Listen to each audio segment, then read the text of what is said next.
पाकिस्तान और दुनिया भर में लाखों देखने और सुनने वालों को अरशद शरीफ का सलाम। नाज़रीन, टोक्यो ओलंपिक्स इख्तिताम पजीर होगी और टोक्यो ओलंपिक्स के बाद अगर आप मेडल काउंट पे जाएं कि कौन से ममालिक हैं, किसने कितने मेडल जीते, और इस लिस्ट में मेडल जीतने वाली लिस्ट में पाकिस्तान का नाम तलाश करें तो हर पाकिस्तानी की तरह आपको मेरी तरफ बहुत ज़्यादा अफसोस होगा, क्योंकि जितनी मेडल विनिंग कंट्रीज़ थीं तकरीबन 86 ममालिक, उनमें पाकिस्तान का 86 ममालिक में कोई जिक्र नहीं। 220 मिलियन की इस मुल्क में, जिसको कहा जाता है दुनिया का छठा बड़ा आबादी के लिहाज से मुल्क है, एक ओलंपिक मेडल हमें नहीं मिल सका। अब इसकी क्या वजह है, क्यों ये काम हुआ, क्यों नहीं हमें ओलंपिक मेडल मिला, ये आज का काम नहीं है, ना इस हुकूमत का काम है।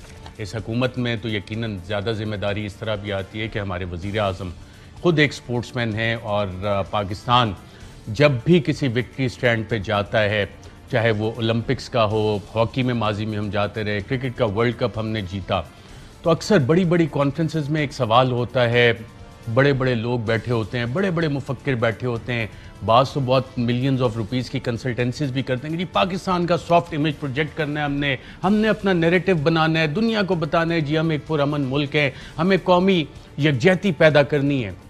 और जो चीज़ खेल जिससे कि आपका एक नेशनल प्राइड आता है जब आप विक्ट्री स्टैंड पे खड़े होते हैं, जैसे इमरान खान साहब 1992 के वर्ल्ड कप उठाया, पूरी कौम में खुशी की लहर दौड़ गई, पूरा पाकिस्तान इस खुशी में मुत्तहद था, सारा पाकिस्तान दुआएं कर रहा था कि पाकिस्तान वर्ल्ड कप जीते, और जब जीता खुशी की एक लहर दौड़ गई। यही हाल एक दौर में हॉकी के साथ होता था, और हॉकी में ओलंपिक्स में हमने टोटल आज तक 1948 से लेकर 2021 तक तकरीबन 8 मेडल्स सिर्फ हॉकी में जीते। इसके अलावा 2 और मेडल्स हमने जीते, एक बॉक्सिंग में और एक गालिबन वेट लिफ्टिंग में, हमने रेसलिंग में मेडल हमने जीता। आज हॉकी किधर है? हॉकी के विक्ट्री स्टैंड पे जब भी पाकिस्तानी खड़े होते थे, पाकिस्तान का कौमी तराना बजाया जाता था, तमाम दुनिया को पता लगता था कि ये देखें जी पाकिस्तान का सब्ज़ परचम लहरा रहा है।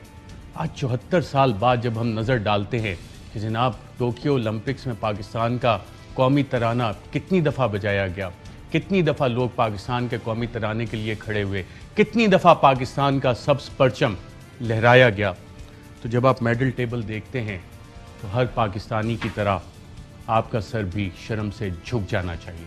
उन तमाम लोगों का सर भी शर्म से झुक जाना चाहिए जो बैठ के ठंडे कमरों में बड़ी बड़ी कॉन्फ्रेंसेस करते हैं, मीटिंग्स करते हैं कि जनाब नैरेटिव बनाना है, सॉफ्ट इमेज हमने प्रोजेक्ट करना है, और जिस चीज़ से ये काम हो सकता है उस पर हमने तवज्जो ही नहीं दी। ये बात इसलिए भी ज़्यादा अहम है कि टोक्यो ओलंपिक्स को अगर देखा जाए तो 2 पाकिस्तानी हीरो हमें नज़र आए।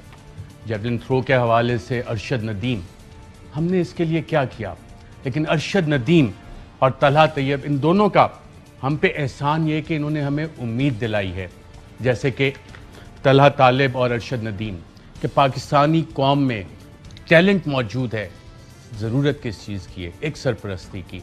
और यही बात इकबाल ने भी की थी कि नहीं है ना उम्मीद इकबाल अपनी कश्ते वीरां से, ज़रा नम हो तो ये मट्टी बहुत ज़रखेज़ है साकी। मट्टी तो बहुत ज़रखेज़ है, 200 मिलियन लोगों की आबादी, और यूथ बल्ज के हिसाब से अगर देखा जाए तो पाकिस्तान में सबसे बड़ी दुनिया की इस वक्त यूथ पॉपुलेशन मौजूद है। टोक्यो ओलंपिक्स में हमारा 10 रुकनी कंटिंजेंट मौजूद था, और हमने जो 40-41 गेम्स होती हैं ओलंपिक्स की, हमें इतनी भी तौफीक नहीं हुई कि हम उन 40 लोगों का कंटिंजेंट बना के भेज सकते हैं जो तमाम 40 खेलों में पार्टिसिपेट कर सकते हैं। पाकिस्तान का झंडा वहाँ पे किसी एक खेल में विक्ट्री स्टैंड पे नज़र आता। जो उम्मीद हमें हमारे 2 नौजवानों ने दिलवाई, उस पर अब हमें आगे करना क्या है, इस हवाले से बात करेंगे कि हमारे पॉलिसी मेकर्स क्या वाकई इस तरफ फोकस हैं, सीरियस हैं। तो मैंने इकनॉमिक सर्वे ऑफ पाकिस्तान 2020-21 इसको उठा के देखो, मैं कोशिश की कि कहीं पे मुझे स्पोर्ट्स का लफ्ज़ नज़र आ जाए, स्पोर्ट्स एजुकेशन का लफ्ज़ नज़र आ जाए, कहीं मुझे ये नज़र आ जाए कि जनाब स्पोर्ट्स एक्टिविटी से भी हम कोई इकनॉमिक एक्टिविटी जनरेट कर सकते हैं। बल्कि आप लोगों को भी मैं चैलेंज करता हूं कि इकनॉमिक सर्वे ऑफ पाकिस्तान में कोई शख्स मुझे सोशियो पॉलिटिकल इकनॉमिक डेवलपमेंट के हवाले से स्पोर्ट्स एक्टिविटीज़ का इसमें जिक्र दिखा दे, कहीं नहीं मिला। तो मैंने कहा चलो ये वो बजट डॉक्यूमेंट्स हैं जो हमारी पार्लियामान में अपोजिशन और हुकूमती अरकान एक दूसरे के ऊपर फेंक रहे थे। मैं कहा चलें इसमें देखते हैं कि बजट एलोकेशंस कितनी हैं। तो development expenditure of inter provincial coordination division 2020-21 के लिए 92 करोड़ रुपए, सिर्फ 92 करोड़ रुपए एलोकेट किए हैं हमने, क्योंकि कहा जाता है स्पोर्ट्स एक प्रोविंशियल सब्जेक्ट है। और फिर जब हमने इसकी फर्दर डिटेल्स देखी तो इसमें पता लगा कि ना rehabilitation and upgradation of existing facilities, sports boards, बाकी सारी चीज़ें, जो स्पोर्ट्समैन है उनके लिए इस पिंक बुक में मुझे कम से कम कोई एलोकेशन नज़र नहीं आई। आप में से बहुत से मुझसे ज़्यादा पढ़े लिखे एक्सपीरियंस लोग होंगे, अगर इस पिंक बुक में कहीं किसी स्पोर्ट्समैन के लिए, किसी एथलीट के लिए कोई एलोकेशन है तो प्लीज़ मेरी रहनुमाई कीजिएगा, तस्हीह कीजिएगा कि नहीं, हम सीरियस हैं, जो पॉलिसी डॉक्यूमेंट्स हैं उसमें हम इसको एम्फसाइज करना चाहते हैं। हाँ, एक चीज़ में मुझे काफ़ी चीज़ें नजर आई, audit report auditor general of Pakistan की, लेकिन इसमें भी जितने ऑडिट पैराज बने हुए थे वो या तो वो अफसरान को तनख्वाहें ज़्यादा दी गई या फिर क्रिकेट से रिलेटेड, पाकिस्तान क्रिकेट बोर्ड से रिलेटेड यहाँ पे ऑडिट पैराज थे। बाकी किसी स्पोर्ट्स का यहाँ पे कोई जिक्र नहीं। सिर्फ हॉकी के कुछ ऑफिशियल्स को पेमेंट्स थी, उसका यहाँ पे हमें जिक्र नज़र आया। और नाज़रीन, इसी हवाले से आज बात करेंगे। हमारे साथ इस्लामाबाद स्टूडियो मौजूद हैं काशिफ अब्बासी साहब, साबिर शाकिर साहब, दोनों किसी तारुफ के मोहताज नहीं हैं। और साथ ही हमें ज्वाइन कर रहे हैं वफाकी वज़ीर बराए मनसूबाबंदी जनाब असद उमर साहब। बहुत शुक्रिया असद उमर साहब प्रोग्राम में शिरकत करने का। हमारे वज़ीर आज़म ने अब से एक दिन पहले गालिबन एक बहुत अच्छी ट्वीट की, और अगर मैं आपको ये ट्वीट स्क्रीन पर दिखा के पढ़ भी दूँ कि मैं चाहता हूँ कि हमारे पाकिस्तानी नौजवान ये दौड़ देखें और इसमें से वो अहम तरीन सबक हासिल करें जो खेल ने मुझे सिखाया है कि आप हारते तभी हैं जब आप कोशिश तर्क कर देते हैं। बहुत अच्छा मैसेज है, बहुत अच्छी टिकटॉक की वीडियो वज़ीर आज़म ने ट्वीट भी की। जो पाकिस्तान में इस वक्त यूथ पॉपुलेशन है वो कितनी है, ये आप बता देंगे मुझे? आप मुझसे पूछ रहे हैं? जी असद उमर साहब। जी, हमारी जी तकरीबन इस वक्त कोई 223 करोड़ की जो आबादी है उसमें 18 साल या इससे ज्यादा उम्र के 125 आपके पास, मतलब सॉरी, 22.5 करोड़ की जो आबादी है उसमें तकरीबन 7 करोड़ बनते हैं यूथ। 12.5 करोड़ जो है उनकी उम्र 18 साल या उससे ज्यादा है। बाकी तकरीबन आप समझ लें 10 करोड़ के करीब की जो आबादी है वो 18 साल से भी कम उम्र की। पाकिस्तान दुनिया के नौजवान तरीन ममालिक में पाकिस्तान का शुमार होता है।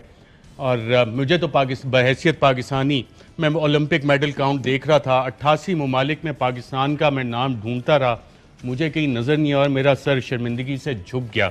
एक ऐसे पाकिस्तानी के मैं ये चाहता था कि पाकिस्तान का कौमी तराना ओलंपिक स्टेडियम में हो, पाकिस्तान का फ्लैग वहाँ पे लहरा रहा हो। इसके लिए कुछ कर रहे हैं कि अगले 4 साल में जब ओलंपिक्स दोबारा हो तो पाकिस्तान का झंडा और मेडल काउंट में हमारा भी कहीं पे नाम हो? मैं अरशद आपको उसको बिल्कुल जवाब देता हूँ, लेकिन अगर आप इजाजत दें मुझे तो मैं 1 मिनट लेना चाहूंगा, 1-1.5 मिनट। एक तो मैं सबसे पहले आपका शुक्रिया अदा करना चाहता हूँ। आपको पता है आप मेरे फेवरेट्स में से हैं, और आज के बाद तो आपके 2 और फेवरेट साबिर शाकिर और काशिफ भी बैठे हैं। वो बैठे हुए सारे जमा किए आपने मेरे फेवरेट, और काशिफ तो खैर क्रिकेटर हैं बहुत अच्छे। तो ये खुशी है मुझे कि स्पोर्ट्स के ऊपर कोई बात कर रहे हैं। दूसरा, अगर आप इजाजत दें, मैं कौम के हमारे नौजवान देख रहे हैं ना, तो हम पोटेंशियल की बात करते हैं, ऐसे लगता है कि कोई फलसफा है। पाकिस्तान की इन खेलों में तारीख क्या रही है, ओलंपिक्स और एशियन गेम्स वाले इन स्पोर्ट्स की बात कर रहा हूं मैं, क्रिकेट और स्क्वैश वगैरह की नहीं। हमारे पास खालिक, राजिक, मुबारक शाह, यूनस, ये सारे Asian record holder athletes. Mubarak Shah का 3000 स्टीपल चेस का रिकॉर्ड 26 साल कायम रहा। हमारी 1 साल के अंदर 1978 की एशियन गेम्स में 2 gold, 1 silver, 5 bronze medal boxing के अंदर। 1970 की एशियन गेम्स में Samad Mir best boxer of Asia करार। 1962 कॉमनवेल्थ गेम्स के अंदर एक गेम्स में रेसलिंग में 7 गोल्ड और 1 सिल्वर मेडल। तो पाकिस्तान ने अचीव किया हुआ है जब प्रायोरिटी दी जाती है। बिल्कुल, आपने बहुत अच्छी बात की। मैं भी थोड़ा ओलंपिक्स के हवाले से रिकॉर्ड नाज़रीन के लिए बता दूं कि पाकिस्तान ने आज तक ओलंपिक्स में सिर्फ 10 मेडल्स हासिल किए हैं। इनमें से हॉकी में कुल 8 तमगे हासिल किए हैं, जबकि बॉक्सिंग और रेसलिंग कुश्ती में 1-1 तमगा हमने हासिल किया है। कुल 10 तमगों में से हॉकी ने 3 सोने, 3 चांदी, और 2 कांसी के तमगे, जबकि बॉक्सिंग और रेसलिंग में एक एक कांसी का तमगा हासिल किया।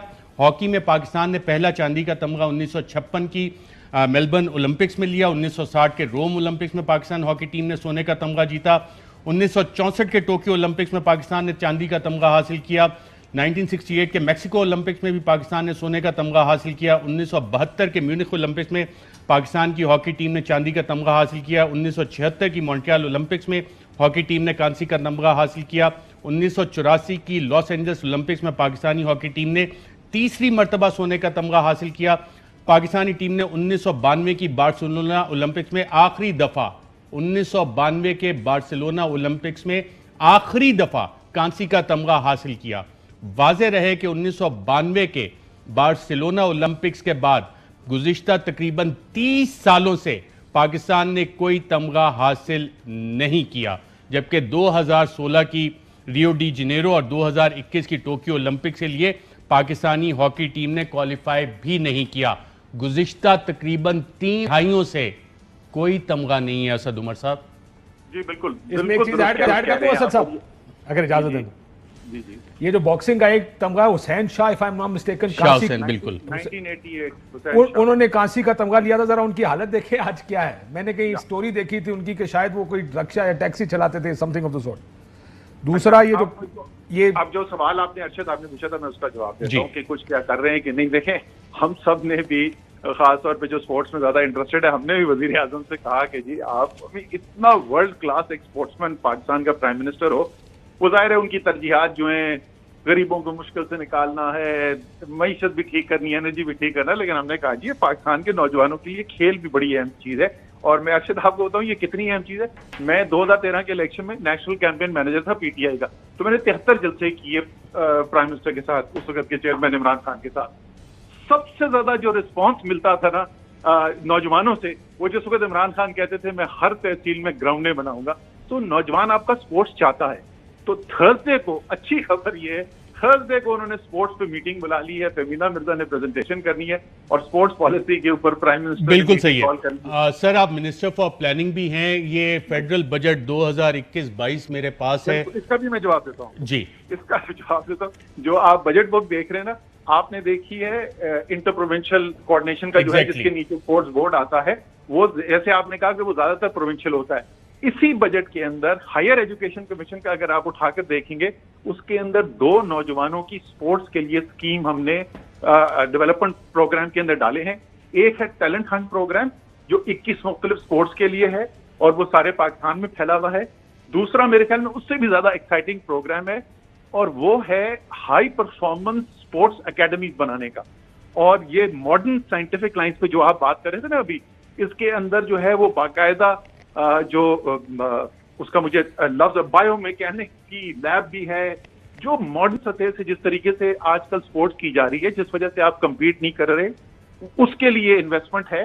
और इंशाल्लाह ताला अगर ये प्रोग्राम अच्छे तरीके से किया गया तो इसका असर आप जरूर देखेंगे। बिल्कुल, मैं एक और चीज जानना चाहता हूं। अब 3 साल से आप भी माशाल्लाह वफाकी काबीना की मीटिंग्स कर रहे हैं। साहब मैं एक कर लूं, उसके बाद दोनों आप भी सवाल कर लीजिएगा। ईसीसी की मीटिंग्स हैं, तमाम आप प्लानिंग भी कर रहे हैं।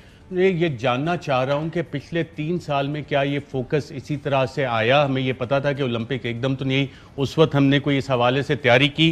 41 ओलंपिक्स में गेम्स हैं, 41 ही हमारे पास फेडरेशंस हैं, 10 लोग हमने भेजे ओलंपिक्स में, और ये सब अपनी कारकर्दगी पे कोई वाइल्ड कार्ड एंट्री लेके गया, अपनी मेहनत करके ये लोग गए। तो इस हवाले से कभी आप जब मीटिंग्स करते हैं, अभी पिछले दिनों भी जो मीटिंग्स हो रही थी आपकी कि जी हमने नैरेटिव बनाना है, पाकिस्तान का सॉफ्ट इमेज प्रोजेक्ट करना है, पाकिस्तान का बयानिया नहीं चल रहा, इससे ज्यादा क्या पावरफुल बयानिया हो सकता है कि जब पाकिस्तानी कोई विक्ट्री स्टैंड पे हो, पाकिस्तान का नेशनल एंथम वहां पे प्ले किया जा रहा हो, कौमी यकजहती वहां से आती है। और नेशनल एक्शन प्लान भी मैं देख रहा था जो पहले बना था, अब भी आपकी मीटिंग्स होती हैं, इसमें भी स्पोर्ट्स का कहीं जिक्र नहीं है। तो आप जैसे लोग और प्राइम मिनिस्टर, खासतौर पर प्राइम मिनिस्टर इमरान खान साहब जो कि इस सारे प्रोसेस से गुजरे हुए, क्या हम ये अपील करने में आपसे हक बजानिब होंगे कि हर काबीना मीटिंग जब आप करें तो कम से कम हर 2 हफ्ते बाद ये स्पोर्ट्स पे एक अपडेट ले लें कि जनाब क्या कर रहे हैं? और क्या आप हमें एक कमिटमेंट दे सकते हैं कि आज से 4 साल बाद जब हम ओलंपिक्स में जाएंगे तो मिनिमम कितने मेडल्स पाकिस्तान जीत सकेगा? अच्छा, मेरे ख्याल में जो आपका जो सवाल आपने जो पूछा था ना, उसका सच्चा जवाब सादा एक लफ्ज का नहीं। क्या वो फोकस रहा है? वो नहीं रहा। मैंने आपको बता दिया जिस किस्म की मुश्किल हालात हैं प्राइम मिनिस्टर की जहन के अंदर, और राइटली सो वो ज्यादा अर्जेंट इश्यूज हैं जिनसे वो डील कर रहे हैं। लेकिन इतने नौजवान मुल्क के लिए ये, इसमें कोई शक नहीं है जो आप बात कर रहे हैं इंटरनेशनल प्रोजेक्शन की, लेकिन अरशद उससे ज्यादा जरूरी जो है वो आपने अपने नौजवानों को अपना पोटेंशियल पूरा करने के लिए मौके देने हैं, और स्पोर्ट्स एक बहुत बड़ा एवेन्यू है उसके लिए। जिंदगी की लर्निंग आपको स्पोर्ट्स से मिलती है। तो मेरे लिए तो वो प्राइमरी रीजन है कि जिसकी वजह से करना चाहिए। दूसरा जो आप कह रहे हैं कि मेडल्स के लिए ओलंपिक्स के जरूर करना चाहिए, वो भी एम करना चाहिए, मैं ये नहीं कह रहा कि नहीं एम करना चाहिए, लेकिन वो आपकी अवलीन तरजीह नहीं होनी चाहिए। बिकॉज रिमेंबर आखिर में वो 2 या 3 एथलीट्स होंगे। ये बिल्कुल असद उमर साहब, लेकिन उसके लिए इंफ्रास्ट्रक्चर, और आप माशाल्लाह कॉर्पोरेट सेक्टर को आप जानते हैं, आपके बहुत अच्छे सारे दोस्त हैं, इतनी बड़ी बड़ी कंपनीज हैं जो बिलियंस के प्रॉफिट अभी भी आप उठा के देख लें, आप खुद बताते हैं कि जनाब इतने रिकॉर्ड प्रॉफिट डिक्लेयर किए। क्या ये पॉसिबल नहीं है कि प्राइवेट सेक्टर को आप इन्वॉल्व करें, ओनरशिप लें एथलीट्स की और एथलेटिक्स की, जहां पे खास तौर पे आप मेडल टैली में ज्यादा आगे जा सकते हैं? वो टारगेट्स दें, उन कंपनीज को इंसेंटिव दें कि जी स्पोर्ट्स में आप ये करेंगे तो इतना आपको हम इंसेंटिव देंगे। National pride, national cohesion, counter extremism, इससे बड़ी चीज, सबसे अहम चीज क्या हो सकती है इतने बड़े पॉलिसी लेवल पे? देखिए अरशद, आप जो बात करें ना कि प्राइवेट सेक्टर को इंक्लूड करने का, वो बहुत अच्छा आइडिया है, लेकिन प्राइवेट सेक्टर बेस्ट इंक्लूड होता है इंसेंटिव्स के ऊपर जो अलाइन हो उनके बिजनेस मॉडल के साथ। पीएसएल बेहतरीन एग्जांपल है इसका। आपने स्पेस क्रिएट करनी है प्राइवेट सेक्टर के लिए जहां वो अपनी ब्रांड की तशहीर भी कर सकें, उनके लिए एक पोटेंशियल भी हो कि अगर अच्छे तरीके से बिजनेस को गवर्न करेंगे तो स्पोर्ट्स लीग से पैसा भी बना सके, और साथ साथ मुल्क की जो स्पोर्ट्स की इंडस्ट्री है उसको भी आप हेल्प कर सकते हैं। So that is the best model. हमने पीएसएल में शुरू किया और आपने उसका इम्पैक्ट देखा है। ये जो पहले जिस तरीके से क्रिकेट होती थी, ना कोई देख रहा था ना कोई क्राउड था, कितना बड़ा फर्क पड़ा है। इंडिया में अगर आप देखें, उन्होंने बड़ी पैमाने के ऊपर, और इंडिया की हॉकी का जो आपको ट्रांसफॉर्मेशन नजर आ रहा है वो इसी इंडियन, वो जो हॉकी लीग उन्होंने स्टार्ट की थी उसके बाद आपको उसका ट्रांसफॉर्मेशन नजर आ रहा है। तो मेरे ख्याल में वो ज्यादा बेहतर मॉडल है। वैसे था तो प्राइवेट मैसेज, लेकिन मैं आपको बता देता हूँ, ये अपना जो नीरज चोपड़ा है जेवलिन जो जीता है वो फौजी है, तो मैंने आर्मी चीफ को फॉरवर्ड किया था उसको। मैंने कहा जी देखिए बिल्कुल ठीक है, यानी कि ना सिर्फ प्राइम मिनिस्टर इमरान खान और आपसे अपील की जाए, आर्मी चीफ से भी अपील की जाए कि जो काउंटर एक्सट्रीमिज्म है, जो सॉफ्ट इमेज ऑफ पाकिस्तान है, जो पाकिस्तान की बेहतर प्रोजेक्शन हमने करनी है, अपना नैरेटिव, इससे बेहतर ये चीजें नहीं मिल सकती। तो जब आप कोर कमांडर कॉन्फ्रेंस में आज या कल भी बैठेंगे तो इस पे आप भी थोड़ा फोकस करें। एक institutional whole of the nation approach जिसको कहते हैं, वो तमाम हमें नजर आनी चाहिए। जी काशिफ साहब, सवाल पूछ सकता हूं? जी जी प्लीज। देखिए, आप फुटबॉल देख लें असद साहब, ये मैनेजमेंट का भी बहुत बड़ा इशू है। आप फुटबॉल देख लें, फुटबॉल के अंदर जो लोग बैठे हैं, ग्राउंड्स के पैसे कहाँ गए? ओलंपिक एसोसिएशन कहती है उन्हें बैन कर दिया हमको कि जनाब ये ग्राउंड के पैसे दिए थे, कहाँ गए पाकिस्तान को? ये मैनेजमेंट इश्यूज। यहां पर मैं मिसाल देता हूं, मेरे किसी जानने वाले ने जाना था साउथ कोरिया यंग को अंडर 13 वर्ल्ड कप फुटबॉल के लिए। मैं अरशद साहब को बता रहा था पिछले दिनों ये बात। उन्होंने अपने किसी बेटे को या रिश्तेदार को प्लेयर बना के उस टीम में डाला ताकि जी साउथ कोरिया जा रहे हैं तो सारे चले जाएं। ये आपको, ये जो माइंड सेट, आपने हॉकी की मिसाल दे रहे हैं, आप पीएसएल, आपको स्कॉश याद है? Pakistan was unbeatable in squash. कहां गई हमारी स्कॉश? कहां गए वो बिल्कुल, अगर डोमिनेट करते, जरा इमेजेस भी साथ साथ आप चला दें जब काशिफ ये बात करें। जी काशिफ, तो मैं कह रहा हूं कि वो हमने इस चीज को अपनी गवर्नेंस, क्योंकि ये एक मिल्किंग एंटरप्राइज है, क्योंकि स्पोर्ट्स में पैसे अगर हमने रखने हैं, उसको लगाना किसी ने है नहीं, खपत किसी तरफ भी हो जाती है। आप अपने प्लेयरों को 100 रुपया दें, किताब में जो मर्जी लिखें, नोबडी केयर्स एनीमोर। प्लेयर्स को अभी तक तो 100 रुपया भी नहीं मिल रहा है इस पिंक बुक के मुताबिक। जी असद उमर साहब, ये काशिफ आप कह रहे हैं कि मैनेजमेंट ये एक बड़ा हिस्सा है, एक बड़ा हिस्सा नहीं है काशिफ, ये सारा इशू ही गवर्नेंस का है। ये जो स्पोर्ट्स की सूरत हाल आपको नजर आ रही है, ये इशू ही गवर्नेंस का है। जो आपको कभी फहमीदा मिर्जा को बुलाएं प्रोग्राम में, वो आपको बताएंगी किस तरीके से सारा हमारा स्पोर्ट्स का सिस्टम कैप्चर हुआ हुआ है। जाली बनी हुई है एसोसिएशन, वो जाली एसोसिएशन आपस में इलेक्शन कराते हैं और उसके बेसिस के ऊपर चंद लोगों ने पूरे पाकिस्तान के 3 साल से वो जाली एसोसिएशन भी नहीं पकड़ सकी। साबिर साहब भी कुछ असद साहब, ये जो आप बता रहे हैं जाली एसोसिएशन, ये जाली नहीं है, ये बाकायदा तौर पे है। किसी पे साबिक आईजी काबिज है, किसी पे साबिक फलां काबिज है, किसी पे साबिक फलां कोई सियासतदान काबिज है। ये फेडरेशन भी बनी हुई हैं और पैसा भी आ रहा है बाहर से। आगे वो कहाँ जा रहा है, ये जो अभी बताया काशिफ साहब ने, ये बाकायदा वीज़े लगते हैं, वीज़े फ़रोख्त किए जाते हैं और अपनी फैमिली में, फ्रेंड्स में, बाकी ये पूरे का पूरा बिज़नेस है। जो फेडरेशन बनी हुई हैं, हर खेल की फेडरेशन मौजूद है, पूरा सेटअप मौजूद है, ये सब कुछ हो रहा है, लेकिन उस पर तवज्जो कोई नहीं है। और हॉकी का जो हमने हाल बुरा किया है वो आपके सामने है। तो ये फेडरेशंस माफिया जो है, तो इसको हम कुछ नहीं कर सकते। मैं इसमें इसी में सवाल ऐड कर दूं साबिर साहब। और 18th अमेंडमेंट के बाद आपका तो कोई कंट्रोल ही नहीं है पाकिस्तान का, तो यानी कि फेडरेशन का, विफाक का कोई कंट्रोल ही नहीं है। वजीर खेल वैसे ख़त्म हो चुका है, तो उसमें फहमीदा मिर्ज़ा हो या कोई भी आ जाए, तो हमने पहले खुद ये सारा ढांचा बर्बाद किया है और फेडरेशंस मौजूद हैं, वो माफियाज मौजूद हैं, वो काम कर रहे हैं। बिल्कुल, जैसे मैंने पहले कहा कि असल इशू यही गवर्नेंस का असल इशू है। जैसे मैंने कहा, वजीर आजम जिस दिन इस पे आगे ना, वो इससे बहुत बड़े बड़े माफियाज को टेक ऑन कर चुके। ये माफिया कुछ नहीं है, लेकिन जब तक आप ये गवर्नेंस के इशू को नहीं रिजॉल्व करेंगे, आप इधर से आगे नहीं बढ़ सकते। और आपको एक वजह जो आपको अरशद फंडिंग नहीं नजर आ रही ना, उसकी वजह ये है क्योंकि गवर्नेंस सिस्टम इस वक्त ब्रोकन है। तो आप पैसा देंगे किसको? ये जिन सब लोगों को आपने अभी डिस्क्राइब किया है, क्या इनको और पैसा देना चाहिए? क्या उससे तो पाकिस्तान में स्पोर्ट की कोई बेहतरी आएगी? असद उमर साहब, पहले ये होता था कि मुख्तलिफ जो बड़े बड़े महकमे हैं, PIA है, रेलवे है, फलां है, बैंक्स हैं, इनकी टीम्स होती थीं, ये एम्प्लॉयमेंट दे देते थे। वो प्लेयर्स, उनको यूँ कह लें कि स्पॉन्सरशिप मिल जाती थी, वो जॉब भी होती थी, तनख्वाह का, किचन विचन का उनको ख़तरा नहीं था। और हमारे बहुत सारे प्लेयर्स अब बहुत अच्छे ओहदों पर फाइज भी हैं, अपना काम कर रहे हैं, कुछ रिटायर हो गए। तो ये बाकायदा इंफ्रास्ट्रक्चर, एक तंजीमी ढांचा, जॉब्स का ढांचा ये मौजूद था, वो सारे का सारा तो हमने ख़त्म कर दिया। अब तो ना कोई बैंक भी। साबिर, जरा सा उसको एनालाइज करें ना, ये कौन से थे? सबसे ज्यादा जो स्पोर्ट्समैन हमारे मेडल वाले निकले हैं वो फौज से निकले। उसके बाद PIA और रेलवे दो सबसे बड़े इदारे थे, और बाद में उसके कई अरसे के बाद वापडा ने एक बड़ा रोल लिया, लेकिन जब तक वापडा आया था उस वक्त तक हमें मेडल शेडल मिलने बंद हो चुके थे। PIA और रेलवे का आपने देखा है हालत क्या है। वो सिर्फ स्पोर्ट्स का इशू नहीं है, दोनों इदारे ही इतने ज्यादा कमजोर हो गए। तो अगर हम ये उम्मीद कर रहे हैं कि वो PIA और रेलवे जिनसे अपना कोर बिजनेस ठीक नहीं चल रहा, वो हमारी स्पोर्ट्स को रिवाइव कर देंगे, ये नहीं होगा। मैं मिसाल दे रहा था, आज की दुनिया के अंदर जैसे मैं बोल रहा हूँ ना, PSL का बिल्कुल ठीक है, आपने बहुत अच्छी बात की। और असद उमर साहब, आपसे हम बात इसलिए भी कर रहे हैं कि बतौर सीनियर मिनिस्टर, बतौर मिनिस्टर फॉर प्लानिंग, आपकी एक आवाज़ भी है पाकिस्तान तहरीक-ए-इंसाफ के अंदर, पॉलिसी मेकिंग सर्कल्स में आपकी इन्फ्लुएंस भी है।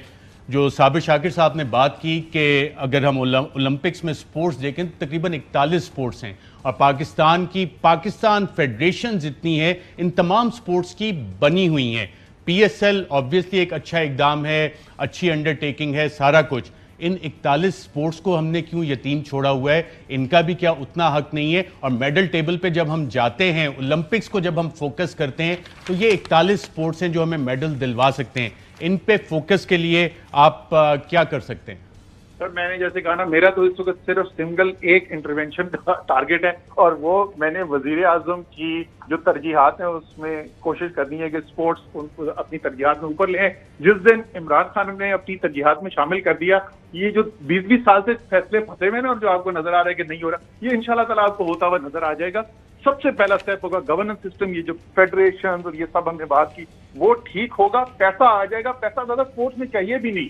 900 अरब के PSDP के अंदर स्पोर्ट्स के लिए 10 गुना ज्यादा पैसा बढ़ा देना, 20 गुना ज्यादा पैसा बढ़ा देना, मसला ही कोई नहीं है। लेकिन गवर्नेंस स्ट्रक्चर सबसे पहले ठीक करना पड़ेगा, और टैलेंट तो मुल्क के अंदर है ही है। ठीक है काशिफ, आप सर वैसे पैसा अगर आप इनिशियली स्पोर्ट्स में डालेंगे भी ना जी, तो ये स्पोर्ट्स अपने पैसे खुद बनाएगी, ये इस मुल्क को पैसे देंगे। अगर जरा आप फुटबॉल उठा के देखें दुनिया में हो क्या रहा है, किस तरह लोग पैसे बनाते हैं, किस तरह प्लेयर्स $100 मिलियन के प्लेयर्स बिक रहे हैं। और वॉलीबॉल तो हमारा नेचुरली, आप कहीं भी किसी गांव देहात में चले जाएं, लोग खेल रहे होते हैं, टैलेंट आपने स्पॉट करना है, सामने लेके आना है। अच्छा, आपके पास, मैं सारे नाम लेना शुरू करूं, नेचुरल टैलेंट है पाकिस्तानियों में ये जो, लेकिन वही हम बात हुई, इसमें तो कोई शक नहीं, पाकिस्तानियों में नेचुरल टैलेंट है, उसमें तो कोई दो राय नहीं है। लेकिन ये गवर्नेंस स्ट्रक्चर, बड़ी अच्छी बात की काशिफ ने, यही तो मैं बोल रहा हूँ, 21वीं सदी का स्पोर्ट्स का मॉडल तो देखें। दुनिया में सबसे ज्यादा पैसा किन स्पोर्ट्स में है, या फुटबॉल के अंदर है और वो भी मेनली यूरोप में, और या अमेरिकन जो मेजर स्पोर्ट्स लीग्स हैं, बेसबॉल है, अमेरिकन फुटबॉल है, बास्केटबॉल है, उनके अंदर पैसा है। ये सारे के सारे फ्रेंचाइज बेस्ड मॉडल है, ये सारे के सारे उसी मॉडल के ऊपर चलते हैं जिस तरीके से पीएसएल चल रही है। ये 21वीं सदी का मॉडल है, इसको हमने आगे लेके आना है, लेकिन इसको लाने के लिए जो अभी एग्जिस्टिंग फरसूदा गवर्नेंस स्ट्रक्चर है उसको आपको मस्मार करके बिल्कुल ठीक है। 3 साल हो गए, हम उम्मीद करते हैं कि अगले 2 साल में आप इसे वॉर फुटिंग पर करेंगे। एक वक्फा लेते हैं नाज़रीन, वक्फे के बाद खिदमत में हाजिर होते हैं। और इतना अहम इशू, इसके पॉलिसी मेकिंग, बाकी इंटरलिंकेजेस क्या हैं, क्या पाकिस्तान को फ़वायद हो सकते हैं, हमने क्या खोया है अब तक और क्या हासिल कर सकते हैं, इस पर बात करेंगे एक वक्फे के बाद। वेलकम बैक नाज़रीन। पाकिस्तान के जो स्पोर्ट्समैन होते हैं, जो एथलीट होते हैं, वो पाकिस्तान के सबसे बेहतरीन सफ़ीर होते हैं। और पाकिस्तान का जो बयानिया होता है, पाकिस्तान का जो सॉफ्ट इमेज होता है, पाकिस्तान के स्पोर्ट्समैन से बेहतर उसकी प्रोजेक्शन बाहर कोई नहीं कर सकता। मैं आपको एक मिसाल देता हूँ, एसामुल हक US ओपन 2010, और उन्होंने जो वहाँ पे बात की, और ये वो दौर है जब टेररिज्म एक्सट्रीम पे था, पाकिस्तान पे दहशतगर्दी के इल्ज़ामात लगते थे, क्या क्या, और कितनी प्यारी, कितनी खूबसूरत उन्होंने वहाँ खड़े होकर बात की। आइए देखते हैं। Every time I come here, I feel there is a very wrong perception about Pakistan being a terrorist country. We are very friendly, loving and caring people, and we want peace in this world as much as you guys want, and may Allah bless us all. Thank you. Well said. जी काशिफ अब्बासी साहब, इससे बेहतर image projection हो सकती है जो पाकिस्तान का एक image internationally बना हुआ है कि ना इनको पता नहीं पढ़े लिखे लोग भी हैं कि नहीं, शायद यहाँ पे सारे के सारे जो हैं अनपढ़ जाहिल लोग बैठे हैं।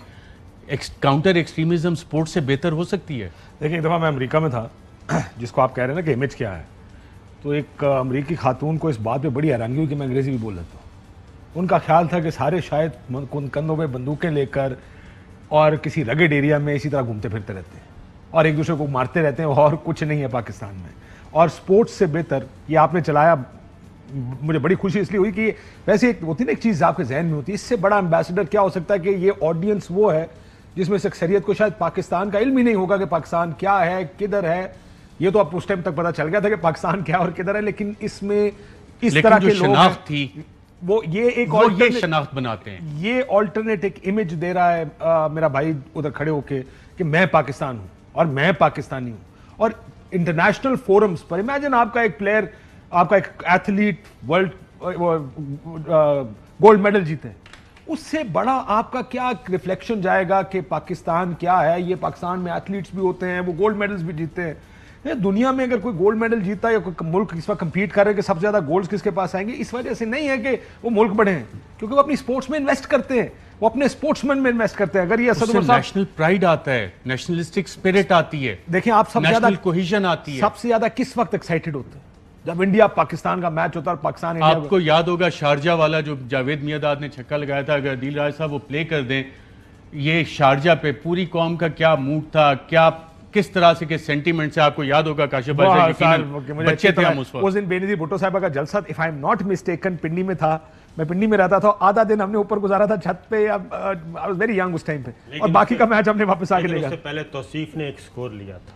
बिल्कुल, अच्छा, और जावेद मियादाद को भेजा था कि आप छक्का लगाएं। साबिर साहब, एक बात कही जाती है और बहुत बड़े अक्लमंद लोग ये बात कहते हैं कि you can defeat an army, आप किसी फौज को शिकस्त दे सकते हैं, but you can not defeat a nation, आप किसी कौम को शिकस्त नहीं दे सकते।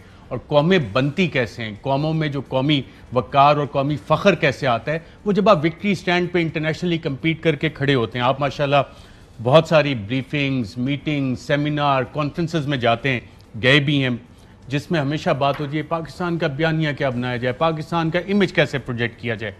इन सारी तमाम बड़े बड़े लोगों की मीटिंग में आपने कभी स्पोर्ट्स का जिक्र सुना कि जनाब they are our best ambassadors, they can project our image the best possible way? जो एसामुल हक ने बात की, वो आप 10,000 उस पर आप डॉलर खर्च कर दें, पाउंड खर्च कर दें कॉन्फ्रेंसेस पे, उसका वो इम्पैक्ट आएगा जो एसाम ने वहाँ पे स्पोर्ट्स एरेना में खड़े होकर बात की? बिल्कुल भी नहीं आएगा, क्योंकि जब आप खिलाड़ी खुद ब खुद, वो उसको ब्रांडिंग की ज़रूरत नहीं होती, वो जब पहुँचता है विक्ट्री स्टैंड पे, जब वो खेल रहा होता है, टीम खेल रही होती है, तो ऑटोमेटिकली वो उस मुल्क का इमेज जो है वो सब देख रहे होते हैं, और उसके लिए आपको किसी एडवर्टीजमेंट की ज़रूरत नहीं होती। अगर आपकी टीम ओलंपिक्स में खेल रही है, वर्ल्ड कप खेल रही है, किसी भी टूर्नामेंट में खेल रही है, तो वो ऑलरेडी पूरी दुनिया उसको देख रही होती है, खा वो टीवी पे, खा वो ग्राउंड में।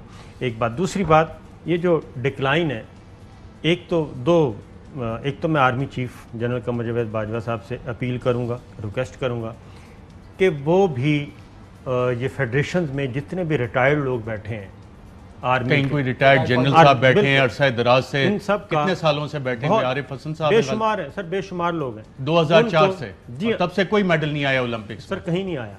एक तो वो सारे रिटायर्ड लोगों को वो खामखा फौज के खाते में डाल दिए जाते हैं, उनको मुहासबा वो खुद करें, उनको बुलाएं, एक तो ये करें। दूसरा, चीफ जस्टिस ऑफ पाकिस्तान वो इस बात का आज खुद नोटिस लें, इसी ओलंपिक्स में जो कुछ हुआ, इन तमाम जो 40-45 फेडरेशंस हैं इनको बुला लें, नैब इनका ऑडिट शुरू कर दे और फौरी तौर पे सारी की सारी फेडरेशंस को तहलील कर दिया जाए, इनको लगाएं ताले, इनका ऑडिट करवाएं पिछले 20-30 साल का। 92 से कोई स्पोर्ट्समैन जो कि जानते हो रेलिवेंट स्पोर्ट्स, उसको वहां पे बैठ के टैलेंट को आगे नहीं आने देते ना, वो तो बैठे हैं बेचारे। सर आपको कंपेयर करना चाहिए था, जिस इंडियन ने जीता उसको क्या फैसिलिटीज दी और ये हमारा जो जैवलिन थ्रोअर है उसकी मैं इस पे भी आता हूँ और आपसे वो कंपैरेटिव पूछता हूँ फैसिलिटीज। अनवर बेग साहब ने हमें ज्वाइन किया है, बहुत बड़े स्पोर्ट्स एंथुसियास्ट भी हैं। स्पोर्ट्स की स्टैंडिंग कमेटी जो होती है उसमें बड़े सवालात भी करते थे। सेंट अनवर बेग साहब, बहुत शुक्रिया प्रोग्राम में शिरकत करने का। कि क्या माजरा है, क्या हुआ, क्या रूट कॉज है कि 1992 के बाद वर्ल्ड कप और उसके बाद ओलंपिक्स में हम एक भी गोल्ड मेडल स्टैंड पे नहीं जा सके, क्या वजह है? अरशद, ये हालात पिछले, जैसे आपने कहा, 30 साल से चल रहे। The problem is poor governance, corruption, malpractice, favouritism. जब तक ये चीजें नहीं रुकेंगी कुछ भी नहीं होगा। मैं आपको एक छोटा सा किस्सा सुना दूं। जब मैं स्टैंडिंग कमेटी में था, हमें यूरोपियन एम्बेसी से यहाँ कंप्लेंट आई कि हॉकी फेडरेशन फेक नाम से बंदे से वीजा लगवा रहे हैं हमसे कि ये हॉकी टीम के लिए यूरोपियन टूर पे जा रहे हैं, और पता चला वो जाके वहाँ डिजर्ट हो गए और they to make millions of rupees. तो ये टोटल करप्शन है। ये जो मैंने असद उमर को सुना, असद उमर ने बातें तो ऐसी की हैं कि लुक बिजी, डू नथिंग, कुछ भी नहीं होगा। जब 3 साल में आपने कुछ नहीं किया, 2 साल में आप खाक करेंगे। आप पहले तो चेक करवाएं ना, समीता मिर्जा के बदीन भेजे बंदे कि उसने वहां पे कितने पैसे लगवाए, उसने पता नहीं कितने वहां पे कॉम्प्लेक्सेस बनवा दिए। बदीन में कौन जाएगा? अगर तुझे मोहब्बत सिंध से है, आप हैदराबाद में करें, सक्कर में करें, बड़े शहरों में करें, नथिंग। ये चीज नहीं हो सबर हो। यहाँ पे you need a mad man to rule this country and to rule sports. ये कुछ नहीं होना। ये सब कहानियां हैं कि इसको कर दो, उसको कर दो। ये 30 साल से डिटोरिएशन हो रही है। खत्म हो गया है हमारा मुल्क, और ये स्पोर्ट्स को तो और क्या रो रहे हैं, मुल्क में कुछ नहीं रहा। हर everything is fake, figures are fake, economic figures are fake. यहाँ पे पैसा, आप अंदाजा करेंगे स्पोर्ट्स बोर्ड को जो साल का एनुअल पैसा दिया जाता है, उसके अलावा 44 करोड़ रुपीस एवरी क्वार्टर देते हैं उनको कि ये जो प्लेयर्स स्पोर्ट्स बोर्ड में आके रहते हैं उनका खाना पीना सब कुछ करे। ये उनको वहां ठहराते हैं, खाना नहीं देते, खाना नहीं देते। ये लोग इतने जालिम लोग हैं। आप ये स्क्वाश ले लें, अभी साबिर बात कर रहा था, स्क्वाश में हम क्या थे? हम 0 हो गए। क्रिकेट में हम कहाँ थे? हम 0 हो गए। हॉकी में हम कहाँ थे? हम 0 हो गए। मतलब कहने का ये है कि आप कौन सी ओलंपिक की हॉकी स्टैंड के बात कर रहे हैं? आप you did not even qualify for the Olympic hockey. आप किस बात की बात कर रहे हैं? यानी कहानी खत्म है। यहाँ पे मेजर सर्जरी बिल्कुल ठीक है सेंट Anwar Baig sahab, heads to be chopped of.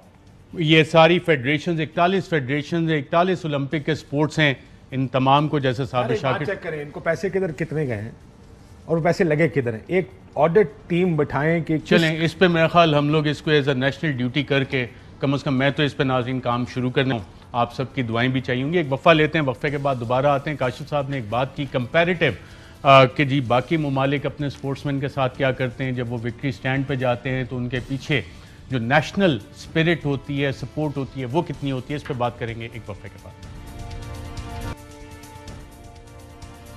Welcome back नाज़रीन। प्रोग्राम में असद उमर साहब ने कहा कि जब जेवलिन थ्रो में नीरज चोपड़ा जीते तो उसके बाद उन्होंने आर्मी चीफ से भी बात की कि ना देखिए तो इंडियन आर्मी में काशिफ अब्बास साहब कंपैरिजन कोई बनता है कि हम क्या फैसिलिटीज़ देते हैं और इंडिया क्या फैसिलिटीज़ देता है, और क्यों इंडियंस इतना इन्वेस्ट करते हैं स्पोर्ट्स में? देखिए उनको स्पोर्ट्स की अहमियत समझ आ गई है, हमें आज तक भी स्पोर्ट्स की अहमियत समझ नहीं है। आप आईपीएल देखें, उन्होंने अपना टूर्नामेंट, अपना वो कंपटीशन कितना बड़ा कर दिया।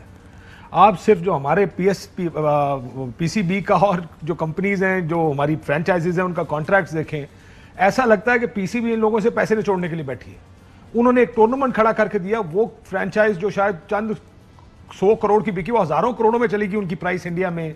वो जो उनकी टीम्स हैं, they know the power of sports पूरी दुनिया को कनेक्ट करती है। अब आप देखें, ये जो नीरज चोपड़ा जो जीता, यूरोप में जाके इसने अपनी ट्रेनिंग की है। हमारा लड़का शायद किसी खेत खलिहान में ट्रेनिंग अरशद नदीम, वो किसी खेत में शायद ट्रेनिंग करता रहा होगा। वो ये जब तक आप इन लोगों को फैसिलिटेट, वो यंग एज पे प्लेयर उठाते हैं, समझ आ जाती है उनको कि ये प्लेयर इस स्पोर्ट में अच्छा है, कोई एथलीट है, कोई फुटबॉलर है। आपको पता मेसी, आजकल आप बड़ा टीवी पे देख रहे होंगे फुटबॉल का, कि मेसी को बार्सिलोना ने किस उम्र में ना सिर्फ उठाया बल्कि कहा कि इसका खाना पीना पढ़ाई खर्चा हम सारा खुद करेंगे। If I am not mistaken 13-14 साल की उम्र में उन्होंने कहा कि पोटेंशियल इस लड़के में बहुत है, इसको ट्रेन करेंगे।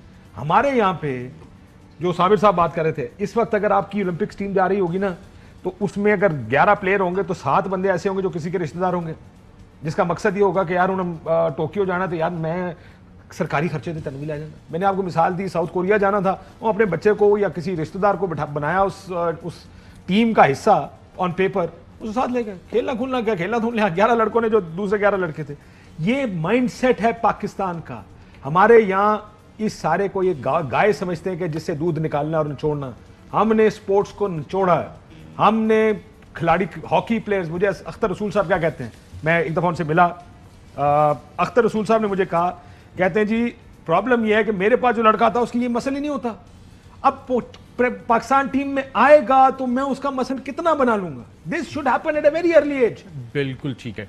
साबिर शाकिर साहब, 41 ओलंपिक स्पोर्ट्स, 41 पाकिस्तान में फेडरेशंस हैं मुख्तलिफ नामों से, Pakistan basketball federation, golf federation, football federation, fencing federation, sailing, shooting, इन सारी 41 फेडरेशंस के साथ क्या होना चाहिए, इनमें जो ऑफिशियल्स बैठे हैं उनके साथ क्या होना चाहिए, ऑडिट और अकाउंटेबिलिटी होनी चाहिए, या इनको डिसबैंड करके इनसे हिसाब किताब कल से शुरू होना चाहिए? सबसे पहले तो इनको वो करना चाहिए जी, तमाम तहलील कर देनी चाहिए तमाम फेडरेशन, फिल फॉर इनके फेडरेशन ऑफिस को करें seal within no time, और इन सब की अकाउंटेबिलिटी हो, ऑडिट हो, और ये नैब को दें, FIA को दें, उनके अकाउंट्स देखें।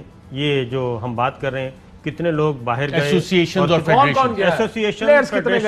ये सारे का सारा निकालें, इनके बजट देख लें, इनको कितने पैसे आए, आगे इन्होंने खर्च कहाँ पे किए, सारे का सारा पता चल जाएगा। बिल्कुल और ये चीफ जस्टिस ऑफ पाकिस्तान आज के प्रोग्राम में इतना ही। आप अपने सजेशंस हमें भेज सकते हैं, इस हवाले से इंफॉर्मेशन हो वो भेजिएगा, तो हम इस पर यकीनन फॉलोअप करेंगे, क्योंकि ये सवाल है पाकिस्तान का। आज के लिए नाज़रीन इतना, इजाज़त दीजिएगा, अल्लाह हाफ़िज़।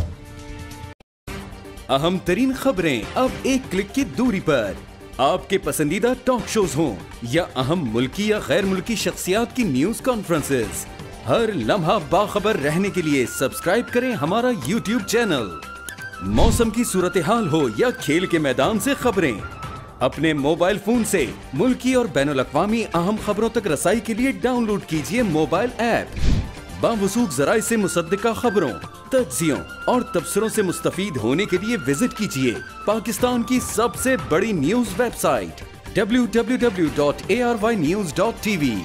इन सब के अलावा पाकिस्तान का सबसे बड़ा फेसबुक पेज हो, सबसे बड़ा न्यूज इंस्टाग्राम अकाउंट या फिर ट्विटर, ARY न्यूज पहुंचा रहा है खबरें सबसे पहले आप तक, ताकि आप रहें हर लम्हा बाखबर।